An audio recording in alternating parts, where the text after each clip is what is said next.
How to play song continuously on YouTube. So the very first thing you want to do is to head over to your application YouTube. But you need to make sure that your application is up to date. If not, then you can easily head over to the App Store and update the application. Once you are in here, move into the video or search for the video that you want to play continuously. Let's say for now, I want to play this video. What you want to do is tap on the video. Click on this gear icon at the top right.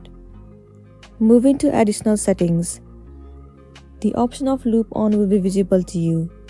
You simply need to enable this option. Once this option has been enabled, the video will play on loop. Let's say you have came to the end of the video. And if you leave it like this, the video will start to play it again and again. You don't really have to do anything other than this. So that's all for today. This was a tutorial on how to play a song continuously on YouTube. I really hope this video is going to be helpful for you. If it does, please make sure to like and subscribe to our channel. And if you have any queries, you can drop it down in the comment section below. Thank you for watching it till the end.